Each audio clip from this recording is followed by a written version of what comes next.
I would like to call my principal sir. Please respect. I would like to call respected principal sir. Please come on. Sri Rajesh Verma sir. Please come on the stage. Introduce and welcome the guests.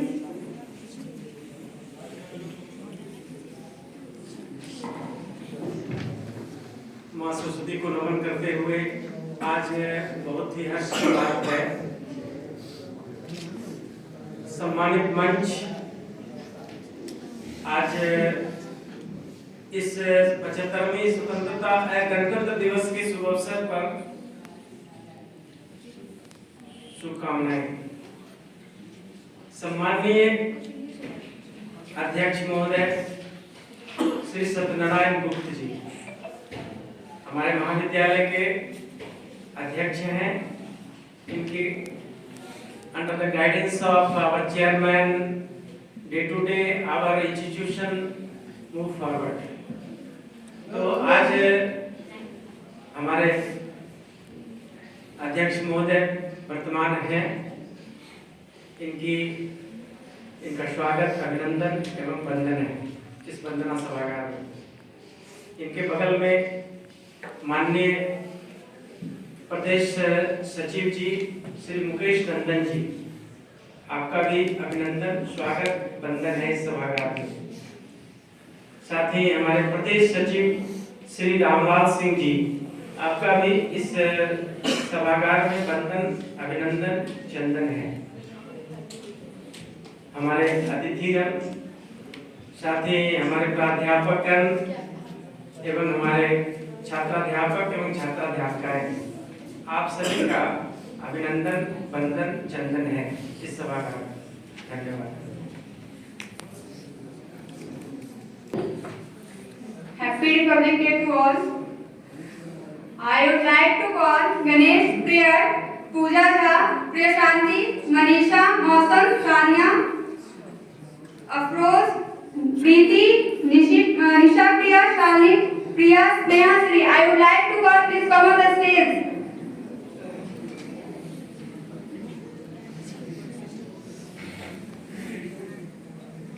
Mic दे दीजिए।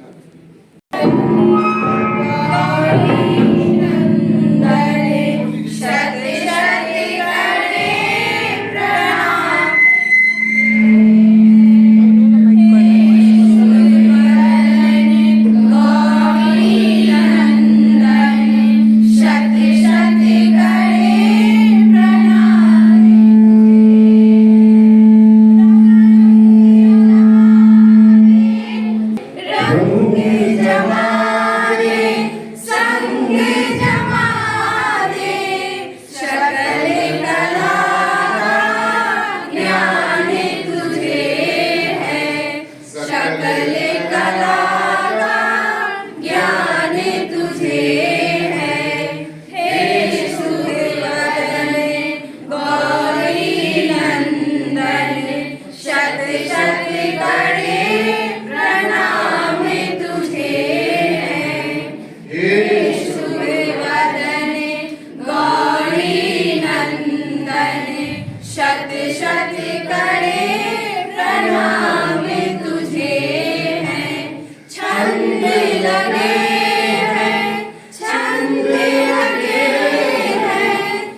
हार्दिक और 75वें गणतंत्र दिवस समारोह के उपलक्ष्य में यहाँ पर मंच पर उपस्थित भारतीय शिक्षक प्रशिक्षण महाविद्यालय के माननीय अध्यक्ष डॉक्टर नारायण गुप्ते जी, हमारे लोक शिक्षा समिति के प्रदेश के सह सचिव श्री रामलाल सिंह जी और यहाँ के प्रधानाचार्य श्री 1950 में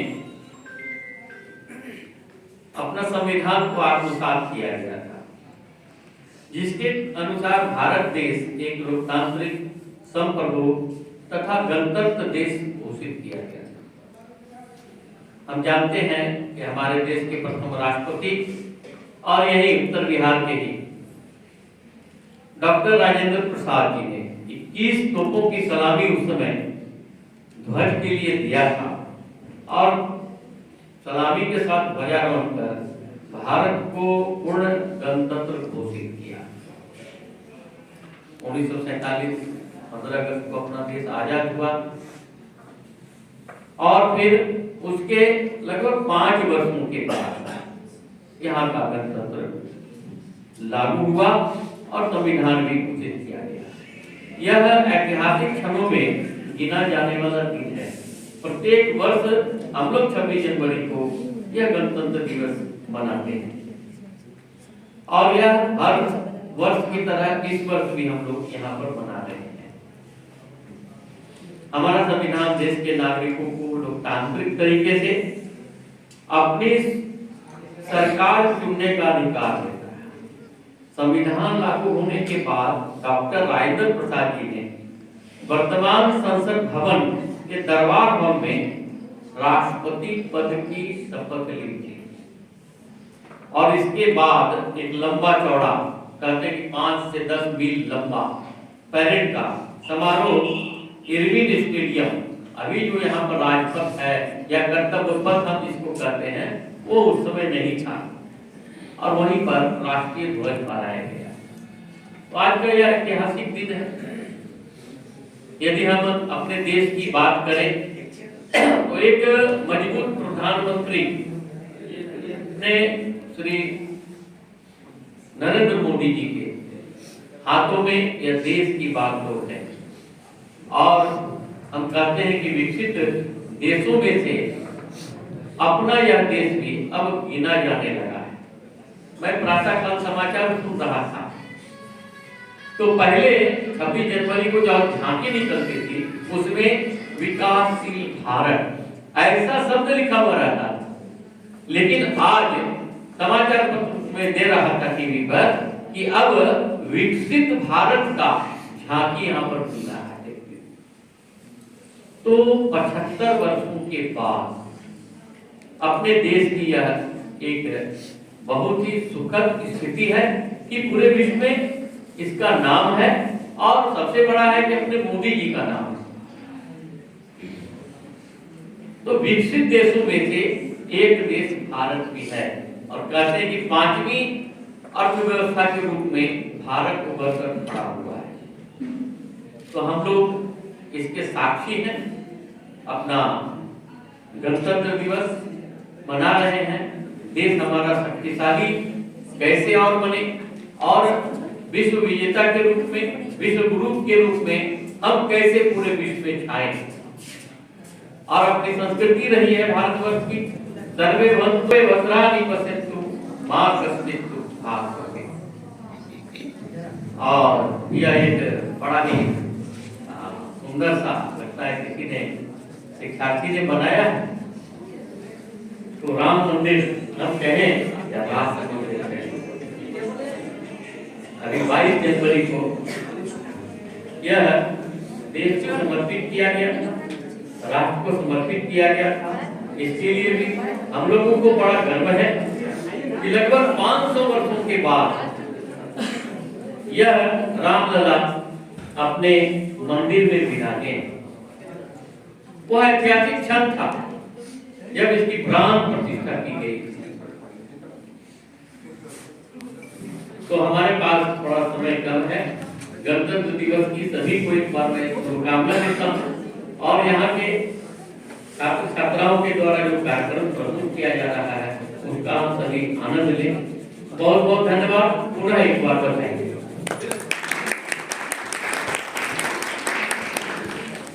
विद्यालय के विद्यार्थियों ने कुछ संवाद तैयार किया है। उसी कड़ी में हम सबसे पहले हिंदी संवाद के लिए राजन को मंच पर बुलाते हैं। समय का ध्यान रखते हुए अपनी बातों को रखें।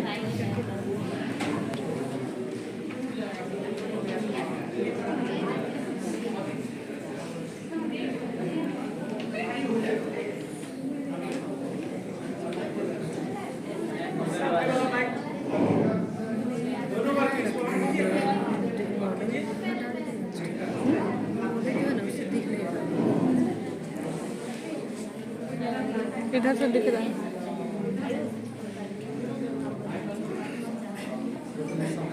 सभागार में उपस्थित आदरणीय प्रचारक महोदय, मुख्य वक्ता, मेरे प्यारे सहपाठियों, आप सभी को 75वें गणतंत्र दिवस में हार्दिक स्वागत है।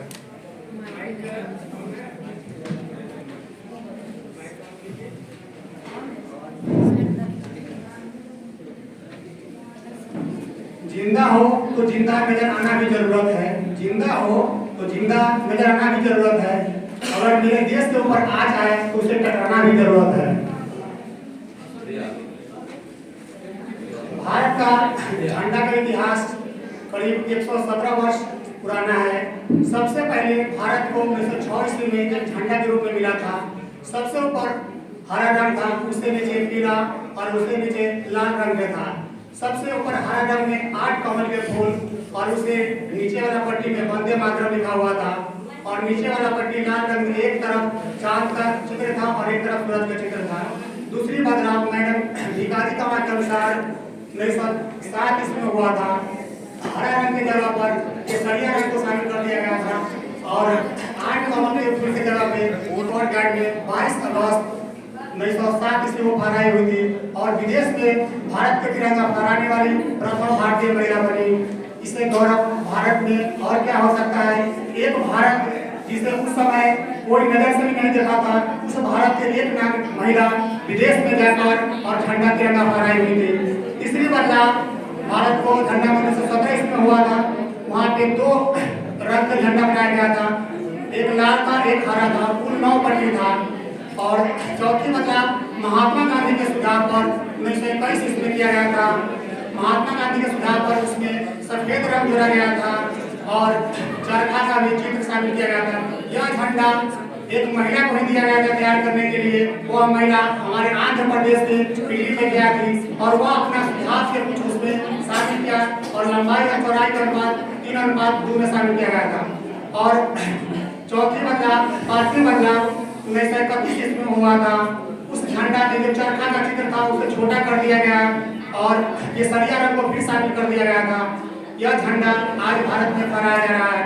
और छठी बदलाव 1947 ईस्वी में हुआ था। वह झंडा जहाँ पे चरखा था, चरखा को हटाकर अशोक चक्र को शामिल किया गया था और अशोक चक्र को नीले रंग से बनाया गया था। वह अशोक चक्र हमें यह प्रेरणा देता है कि हमें हमेशा 24 घंटे प्रगति के मार्ग पर चलते रहना चाहिए और 24 तिल्ली में हर तिल्ली में कुछ न कुछ खास बात को शामिल किया गया है। मनुष्य को 24 गुण हर तिल्ली में समाहित किया गया है। नाम के लिए हमें झंडा फहराने का मौका 15 अगस्त 1947 से मिल गया, लेकिन अंग्रेज हमारे लिए बहुत कुछ छोड़ गए। हमारे देश में करीबन 542 रियासत था और हर रियासत को यह स्वतंत्रता दे दिया गया था कि आप या तो भारत में रह सकते हैं या अपने अनुसार देश भी बना सकते हैं। सबसे बड़ी समस्या था कि एक देश को निर्माण करने के लिए इकट्ठा कैसे किया जाए। यह समस्या के लिए सरदार वल्लभ भाई पटेल, डीपी मेनन और लॉर्ड माउंटबेटन को योगदान दिया गया था। इसमें सबसे मुख्य भूमिका निभाए थे सरदार वल्लभ भाई पटेल। इसमें सबसे बड़ा रियासत हैदराबाद रियासत था। वह एक देश के रूप में मांग कर रहा था भारत से कि हम अलग देश रहेंगे, हम भारत में शामिल नहीं होना चाहते हैं। सरदार वल्लभ भाई पटेल के प्रयास से अपोलो पोलो के तहत 1948 में उसे शामिल किया गया था। और आज जम्मू कश्मीर जो हम देख रहे हैं विवाद का जरिया, यह आज से नहीं है, यह आजादी से पहले से भी है और आज तक चलता आ रहा था, जिससे हमारे देश में प्रधानमंत्री नरेंद्र मोदी जी का बहुत बहुत बधाई है जो यह समस्या को आज हल किए हैं।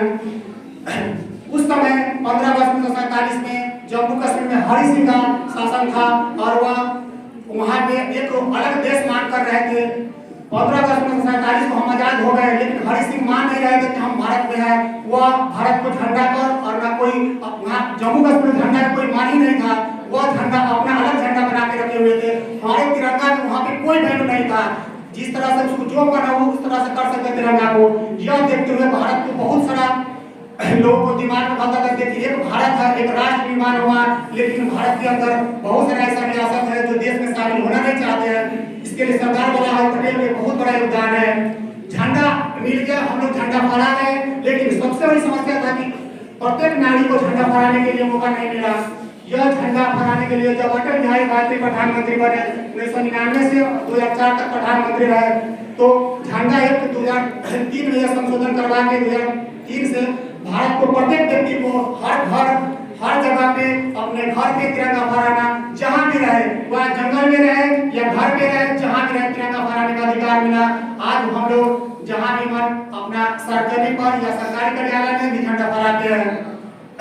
भारत को झंडा फहराने का इतिहास और भी बहुत पुराना है, क्योंकि झंडा फहराने का 26 जनवरी 1950 को संविधान लागू हुआ, ऐसा कोई नहीं है। क्योंकि यह झंडा सबसे पहले 1929 में भारत के प्रथम प्रधानमंत्री जवाहरलाल नेहरू ने जब लाहौर कांग्रेस अधिवेशन हुआ था, तो उसमें मांग किया हुआ था कि हमें पूर्ण स्वराज चाहिए, और अंग्रेज हमें पूर्ण स्वराज देने की मांग नहीं कर रहा था, हमें डोमिनियन स्टेट देने का मांग कर रहा था। पंडित जवाहरलाल नेहरू ने डोमिनियन स्टेट ठुकरा दिया, कहा कि हमें पूर्ण स्वराज चाहिए। यही देखते हुए पंडित जवाहरलाल नेहरू ने कहा कि एक ऐसा कोई झंडा के लिए झंडा फहराया जाए जिस दिन भारत का हर नागरिक देख सके। उस समय भारत में कोई टेलीविजन या कोई दूरदर्शी यंत्र नहीं था कि पूरा जब मन का कोई देख सके। इसीलिए 1843 ईस्वी में भारत को संडे का छुट्टी मनाया जाता है। संडे के दिन चुने और जनवरी के लास्ट वीक में चुने हुए थे। उसी दिन वह संडे का लास्ट वीक 26 जनवरी को पड़ गया। उस दिन से 26 जनवरी 1930 से प्रत्येक वर्ष हमारे देश में झंडा फहराया जाता है। और उसी दिन को देखते हुए संविधान तो बनकर 26 नवंबर 1947 को तैयार हो गया था, 1949 में तैयार हो गया था और अंगीकार भी कर दिया गया था। लेकिन यह देखते हुए कि 26 जनवरी 1930 से झंडा फहराते आ रहा है, इसी के उपलक्ष्य में 26 जनवरी 1950 को हमारे देश का झंडा को संविधान को लागू किया। उसी के देखते हुए प्रत्येक वर्ष हम 26 जनवरी को झंडा फहराते हैं। धन्यवाद। न राम मेरा है, न पारा सा नाम मेरा है, मुझे तो छोटी सी इस बात के गर्व है कि मैं हिंदुस्तानी हूँ और हिंदुस्तान मेरा है। धन्यवाद। ना पूछो जमाने से क्या हमारी कहानी है, हमारी तो बस यही पहचान है कि हम एक हिंदुस्तानी। माननीय अतिथिगण, आदरणीय प्राचार्य महोदय, प्राध्यापकगण एवं मेरे प्यारे साथियों, आज 75वां गणतंत्र दिवस पर स्वर्ण सभाकाल में आपका हार्दिक अभिनंदन करती हूँ। मैं पूजा कुमारी बीएड फर्स्ट ईयर की छात्रा अध्यापिका हूँ। बड़े ही हर्ष की बात है कि आज मुझे इस दिवस पर कुछ कहने का मौका दिया गया है। जैसा कि आप सभी जानते हैं कि हम लोग यहाँ आज 75वां गणतंत्र दिवस मनाने के लिए उपस्थित हुए हैं। 15 अगस्त 1947 को हमारा देश ब्रिटिश शासन से आजाद हुआ था। हालांकि हमारा संविधान 26 जनवरी 1950 को लागू किया गया था। इसे लिखने में 2 वर्ष 11 महीने 18 दिन लगा था, जिसे भीमराव अम्बेडकर द्वारा लिखा गया।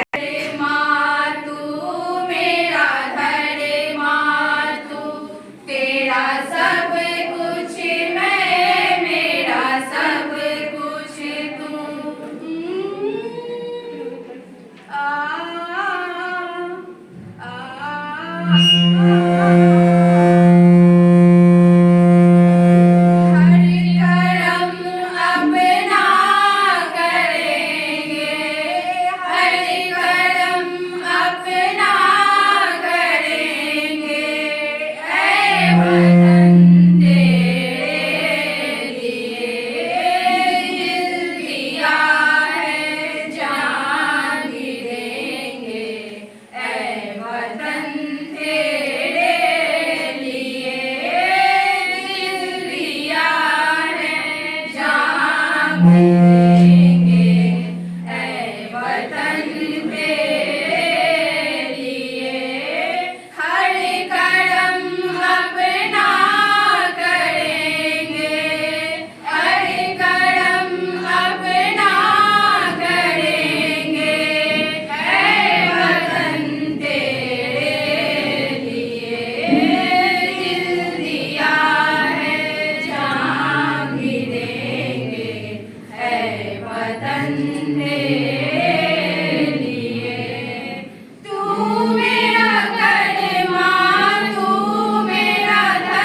जय हिंद।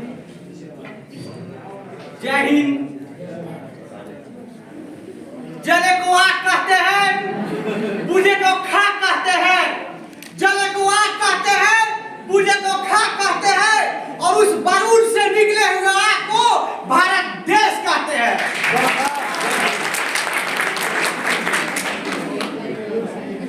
परम आदरणीय मेरे प्रभारी प्राचार्य महोदय एवं मेरे माननीय मुख्य अतिथिगण एवं मेरे शिक्षकगण एवं इस भारत देश के भाइयों एवं बहनों तथा आजाद हिंद फौज के जगमगाते चमचमाते सितारों जैसे मेरे दोस्तों, आप सभी को इस भारत देश में,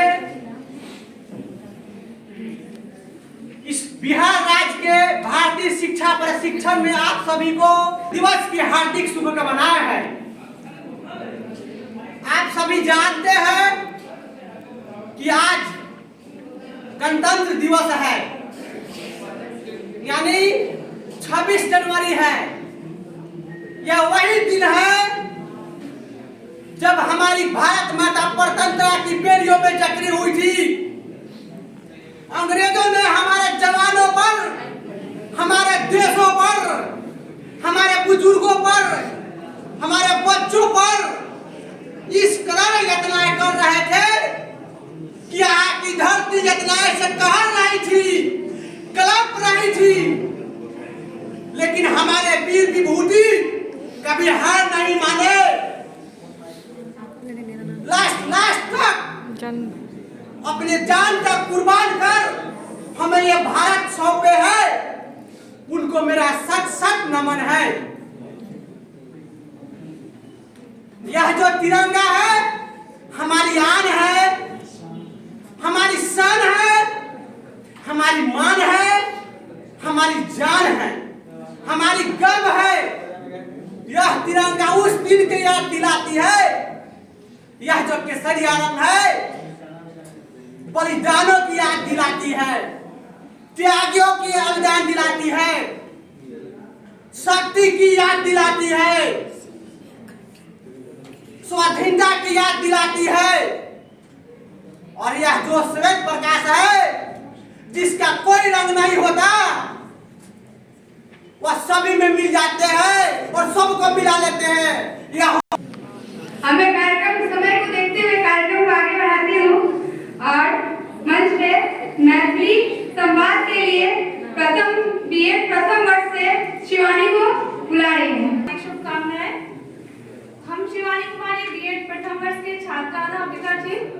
आज सबके इस वंदना सभागार में स्वागत कर रहा थी। प्रिय सहपाठीगण और गुरुजन, आज के दिन भारत गणतंत्र दिवस के अवसर पर जो रखल जाने वाला हर सरकारी विद्यालय, प्राइवेट विद्यालय और सभी क्षेत्र स्तर पर झंडा के बातें हिंदू, मुस्लिम और सिख तो फिर भी थोड़ा सा ठीक है, लेकिन हिंदू और मुस्लिम जो है दोनों आपस में लड़ रहे हैं। तो इसके लिए हमें गणतंत्र का सही मतलब समझना चाहिए और भारत को एक समृद्ध भारत और विकसित तो बन चुका है, किंतु हमें इसे समृद्ध बनाने के लिए अपने आप को अंदर से मजबूत करना होगा। और कहने का यही है कि हम एक दूसरे के धर्म का सम्मान करें। गणतंत्र का अर्थ यही है कि सभी धर्म और सभी क्षेत्र से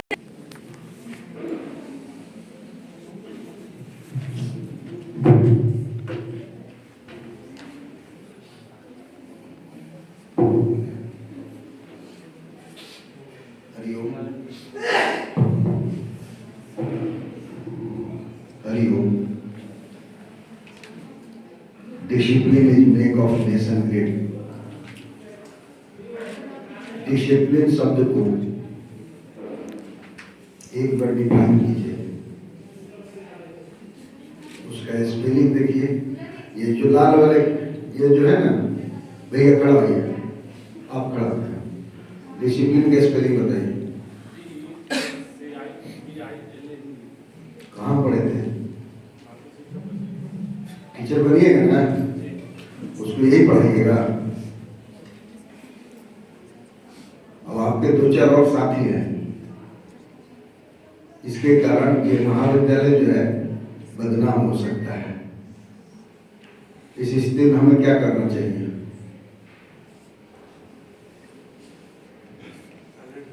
उस पंक्ति में 4 लोग हैं जो पूरी व्यवस्था को डिस्टर्ब कर रहे हैं। आप जाएंगे जब बच्चों के सामने, आपको भी डिस्टर्ब करने वाले मिलेंगे, और सही शिक्षक होंगे तो आप बर्दाश्त नहीं करेंगे। यदि आप नहीं करेंगे तो मैं कैसे करूं? मैं भी इस क्लासरूम का भी शिक्षक हूं। इसमें किसी प्रकार का कोई समझौता नहीं तो आजादी के 75 वर्ष मना लिए और गणतंत्र दिवस के भी हम मना रहे हैं। यहाँ जो आगे बढ़ने वाले हैं, जो कार्यकर्ता आपको प्रस्तुत कर रहे हैं, न तो उनकी आप सुन रहे हैं और न उनके प्रतिभा को सम्मान कर रहे हैं। आप घर के भी बेकार हैं, देश के लिए तो बेकार होंगे। आपका मतलब सिर्फ आप नहीं, कक्षा कक्ष में कोई भी ऐसे करने वाले जो बैड एलिमेंट्स हैं, वो सभी देश को बर्बाद करते हैं। इसलिए बर्बादी से बचने के लिए आप सामान्य व्यक्ति नहीं हैं, इस धरती के सबसे महत्वपूर्ण व्यक्ति हैं। आप जैसा रहेंगे वैसा देश बनेगा, समाज बनेगा। इसलिए याद रहना चाहिए आज का यह संवाद आपसे। आप मतलब अपने को बुरा मत मानिएगा, आपका मतलब मेरा संदेश आ जाए कि हम एक शिक्षक बनने वाले हैं भविष्य के, और डिसिप्लिन के साथ समझौता यदि हमने कर लिया तो अपने पैरों को कुल्हाड़ी मार लिया, समझ लीजिएगा। याद रखिएगा, केवल प्राइवेट संस्थान में इसकी आवश्यकता नहीं है। बिहार सरकार में भी के पाठक आ गए हैं, और के पाठक जैसा लोग और प्राइवेट संस्थान के लोग, सबका एक ही उद्देश्य होना चाहिए, एक व्यक्ति का सर्वांगीण विकास हम कैसे कर सके। उसके लिए कितना तराशना पड़ता है, एक बार माँ को याद कीजिए, जब आप बच्चे थे कैसे कैसे आपको तराश करके इतना बड़ा किया है। आपके सामने भी इसी प्रकार के बच्चे होंगे, उसके निर्माण में आपको क्या करना पड़ेगा सोचना होगा। बैठिए, बैठकर सोचिए, बैठिए। मैं आपके साथ जो आधे घंटे से था, उसमें जो मैंने पाया सो आपको बताया। बावजूद इसके एक व्यक्ति के कारण ये सभा में बैठने वाले भारत के भविष्य के निर्माता हैं, उनको और इस कार्यक्रम के अवसर पर गणतंत्र दिवस की शुभकामना मैं लोक शिक्षा समिति की ओर से आपको देता हूं। और याद रखना चाहिए, भारत बदल रहा है। देश को आजादी मिली थी तो अंग्रेजों के षड्यंत्र के तहत भारत पाकिस्तान अलग हुआ। इसके बाद भी 565 रियासतें अपने को स्वतंत्र समझते थे। यदि सरदार वल्लभ भाई पटेल उस समय नहीं होते तो उसमें 3 को घटाइए, एक जूनागढ़, दूसरा कौन अभी चर्चा कर रहे थे हैदराबाद और जम्मू कश्मीर। ये 3 रियासतें कुछ समस्या बन के रह गई। शेष सरदार वल्लभ भाई पटेल के फौलादी इरादों के कारण भारत के साथ एकीकृत हो गया। जूनागढ़ जो गुजरात में है, हैदराबाद आप समझ ही रहे हैं कौन, हाँ है ना। और अभी वर्तमान जो सरकार है वो जम्मू कश्मीर की समस्या को समाधान कर दिया। यहाँ जो बैठे हैं सब भारतीय हैं, चाहे वह हिंदू हो, मुस्लिम हो या अन्य कोई संप्रदाय के हो। भारत भारत है, इसको स्वीकार करना पड़ेगा। पूरी दुनिया इस धरती पे जो मुस्लिम बंधु हैं, भगिनी हैं, भारत में जितनी आजादी है इस धरती पर कहीं उस प्रकार की आजादी नहीं है। इस बात को लोग स्वीकार करने लगे हैं और इसलिए धर्म के नाम पर हम सब लोगों के अंदर किसी प्रकार का कोई भेद नहीं होना चाहिए। हिंदू मुस्लिम एक हो जाने के कारण से हम देश को स्वतंत्रता दिला सके थे 1947 को। आपको मालूम होगा अंग्रेज लोग पूरे विश्व पर शासन था। प्रमाण तो 71 देशों का ऐसे भी है, 71 देशों के तो शासक थे, चाहे वह इंडोनेशिया हो, बगल का पाकिस्तान, भारत हो जो उस समय पाकिस्तान सहित थे, या बगल में चीन हो, जापान हो, ऑस्ट्रेलिया हो, सब पर शासन था। सभी देशों को उसने तोड़ा। इतिहास भूगोल को हमको ठीक से समझना बहुत जरूरी है। उसने देख लिया कि भारत के पास जो हिंदू मुस्लिम ये लोगों की जो ताकत है एक साथ जब हुआ तो हमको भगा दिया। उसने सोचा जाते जाते क्यों ना कुछ कर दे और वह पाकिस्तान को अलग करा दिया। दिमाग में जिन्ना को जो है जो वकालत करने गए थे वहीं से डालते रह गया। देखा गया कि अलग नहीं होना है, अलग नहीं होगा तो कुछ उकसा दिया और कहा कि तुमको तो हम प्रधानमंत्री बनाना चाहते हैं। आपस में लड़वा कर जो महात्मा गांधी कहते थे कि भारत खंडित नहीं होने देंगे, कोई खंडित होगा तो मेरे लाशों से गुजरना होगा, उनके दिमाग को भी काम से लेकर के बदल दिया। और आज जो पाकिस्तान अलग हुआ और पाकिस्तान में रहने वाले लोगों की जो बद से बदतर स्थिति है वो सबको मालूम है। लेकिन ये अपना भारत धीरे धीरे इस बात को समझने लगा और अब आजादी के 75 वर्ष समाप्त हुआ है और गणतंत्र दिवस हम लोग मना रहे हैं। तो देश को आमूल परिवर्तन लाना हो तो आजादी के बाद एक अच्छी राष्ट्रीय शिक्षा नीति चाहिए। वह राष्ट्रीय शिक्षा नीति वर्षों के बाद NEP 2020 आई है जो भारत को भारत बना कर रखने में सक्षम है। एक तो ये नीति हुई, दूसरी एकदम एक्शन प्लान बना हुआ है साफ साफ कैसे भारत को हम विकसित राष्ट्र बनाएंगे। तो प्रधानमंत्री जी ने 5 प्रतिज्ञाएं कराए हैं। 5 प्रतिज्ञा को हम यदि पूरा करेंगे तो भारत स्थायी रूप से 2047 तक दुनिया का मार्गदर्शक बन जाएगा। तो ये बात हम लोग को याद रखना चाहिए। एक तो है 5 प्रतिज्ञाएं क्या है, तो भारत को विकसित बनाना 2047 में जब देश के हम आजादी के शताब्दी वर्ष मनाएंगे। दूसरी बात है कि गुलामी के जितने भी अंश हैं भारत के अंदर उस सबको समाप्त करना है। तो विकसित भारत कैसे बनेगा? आपको अभी बताने और बताया कि 5वीं बड़ी अर्थव्यवस्था बन गई है, 1-2 साल में तीसरी बन जाएगी, डाटा बता रहा है। और सबसे अंत में 47 बहुत समय है, 20-22 साल फिर बचेगा। उसमें ये अमृत काल में हम सब लोग अपना अपना काम ठीक से करके, जैसे आप शिक्षक बन जाएंगे, आपके सामने जो बच्चे होंगे, भैया बहन होंगे, उनको ठीक प्रकार से उसका विकास करेंगे। वो जब युवा होंगे देश के सामाजिक देश के विभिन्न क्षेत्रों में जाएंगे तो उस समय स्किल्ड होंगे, जो सामने आपके बैठे होंगे, कुछ न कुछ करने वाले होंगे। तो ऐसा जब हम निर्माण कर देंगे तो भारत वास्तव में विकसित हो जाएगा। तो ये प्रमाण है कि धीरे धीरे हम आगे बढ़े। दूसरी बात मैंने कहा कि गुलामी के अंश को समाप्त कर देना है। मतलब हमको बुज़दिल नहीं बनाना है, हमको स्वाभिमानी को रखना है। स्वाभिमान शून्य नहीं, स्वाभिमान युक्त होना चाहिए। अभी रविरंजन भैया स्वाभिमान के साथ आपके सामने विषय रख रहे थे।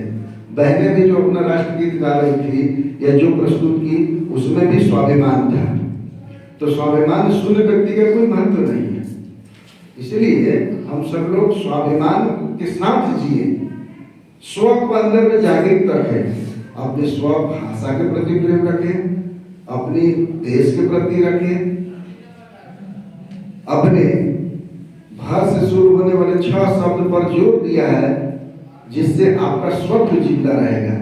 भाषा, वेश, भवन, भूमि, ब्राह्मण आदि, ये शब्द जो शब्द है वो आपको जागृत रखेगा, जिंदा रखेगा। नहीं तो बहुत लोग ऐसे लोग होंगे कि शरीर हाड़ मांस 5 तत्वों से बना हुआ शरीर होगा, लेकिन उसके अंदर कोई विचार नहीं होगा, कोई जज्बा नहीं होगा, कोई इसके अंदर उत्साह नहीं होगा। वैसे लोगों के रहने और न रहने का कोई मतलब नहीं रह जाता है। अब यह अयोध्या की जो मंदिर प्राण प्रतिष्ठा हुआ वो केवल हिंदुओं की खुशी के लिए नहीं है, भारत के अंदर रहने वाले सभी लोग उसका स्वागत किया स्वाभिमान के साथ। जिस समय मर्यादा पुरुषोत्तम राम का राज्य होगा उस समय जो इंडोनेशिया 70% मुस्लिम राष्ट्र है वहां तक फैला हुआ था, वो बाली प्रदेश था, सुग्रीव बाली की बात आती है। और आज सभी मुस्लिम संप्रदाय को मानने वाले लोग हैं, फिर भी वहां रामायण होता है, राष्ट्रीय त्योहार है, भले ही उसके पात्र सभी मुस्लिम भाई बहन होंगे। ये क्या बताता है? ये बताता है कि भारत की संस्कृति इतनी मजबूत है कि हम भले ही कोई अल्लाह कह ले, कोई ईश्वर कह ले, कोई गॉड कह ले, कोई कुछ कह ले, लेकिन एक शक्ति है जो सृष्टि को चलाती है, उसको सब कोई नमन करता है, उसको सब कोई मानता है। जब आप संकट में होते हैं तो, दुख में होते हैं तो भी किसी से डरते हैं जिसको भी अपना आराध्य मानते हैं। तो अयोध्या में जो बाबरों ने आकर करके और मस्जिद को, मंदिर को तोड़कर मस्जिद बनाया, ये सब लोग जानते हैं। एपीजे अब्दुल कलाम आजाद मुस्लिम नहीं थे क्या? भारत सर्वोच्च स्थान नहीं दिया क्या? दिया। क्यों? भारत के लिए जिए, भारत के लिए मरे। और देश के सर्वोच्च पद पर जाने के बाद वे रात दिन चिंतन करते रहे कि मेरे जैसे अनेक वैज्ञानिक कैसे बने लोग, मेरे जैसे अनेकों वैज्ञानिक बना रहेगा तब भारत श्रेष्ठ रहेगा। ये उनके सपने थे और उन्होंने सबसे बड़े पद पर आकर के भी एक शिक्षक बन के रहना स्वीकार किया, जो आप हमारे सबके लिए गौरव की बात है। शिक्षकों के पास वो ताकत होती है जो जैसा निर्माण व्यक्ति को चाहे वो कर सकता है। ये स्वाभिमान आपके पास रहना चाहिए। तो चाहे संसद भवन की बात हो, अंग्रेजों की गुलामी को समाप्त कर दिया गया भारत के अंदर। अयोध्या में मंदिर जिनका जन्म हुआ था, आताताइयों ने लूटा तोड़ा समाप्त किया। किसी भी मुसलमान भाइयों को उससे कोई कष्ट नहीं, उनको पता है कि उनका जन्म स्थली था। मुस्लिम लोगों का स्वभाव कैसे होता है, जो विवादित जगह पर नमाज तक नहीं अदा करना चाहते हैं, शुद्ध रूप से जो लोग काम करते हैं। तो ये लोगों को बांटने का काम लोगों ने खूब किया, लेकिन फिर से भारत एक हुआ है। और भारत की एकता और एकजुटता अपने जो सांस्कृतिक है, जो मानवीय लोग है हमारा, जिस पर हमको गर्व होना चाहिए, हमको अपने माता पिता को, अपने धर्म पर, अपनी संस्कृति को, अपने राष्ट्र को, अपनी भाषाओं को गर्व होना चाहिए। तो उसको गर्व करते रहना है, गुलामी के अंश को समाप्त कर देना है। और तब एकता एकजुटता, धारा 370 खत्म किया गया। हम भारत के सब लोग एक हैं, वहां के लोग भी इसकी स्वीकारता बढ़ रही है। तो एकता और एकजुटता दोनों बनी रहेगी।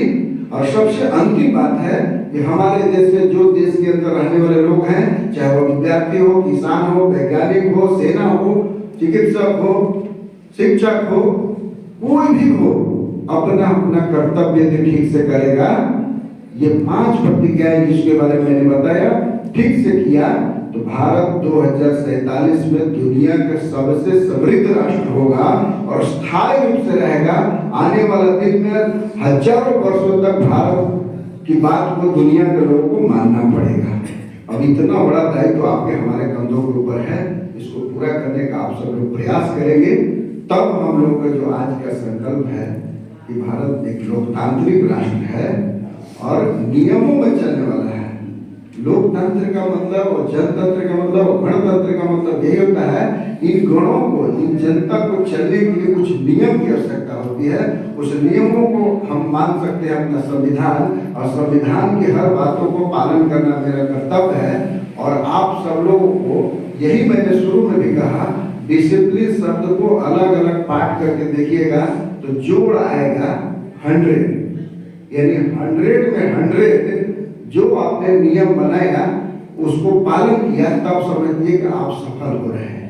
उसमें थोड़ा सा भी कम हो गया तो आप समझिए कि खीर बन के तैयार था और थोड़ा सा किरासन तेल ले करके डाल दिया गया या थोड़ा सा बालू का कण डाल दिया गया, तो जो मजा बिगड़ जाता है वही मजा बिगड़ जाएगा थोड़ा डिसिप्लिन कम होने पर। इसलिए 100% डिसिप्लिन अपने जीवन में, और आगे जब आप ईश्वर की कृपा से जिस उद्देश्य से आप पढ़ रहे हैं, शिक्षक बनेंगे, वहां भी यही रखेंगे, तब भारत जो है श्रेष्ठ था, श्रेष्ठ है, श्रेष्ठ रहेगा।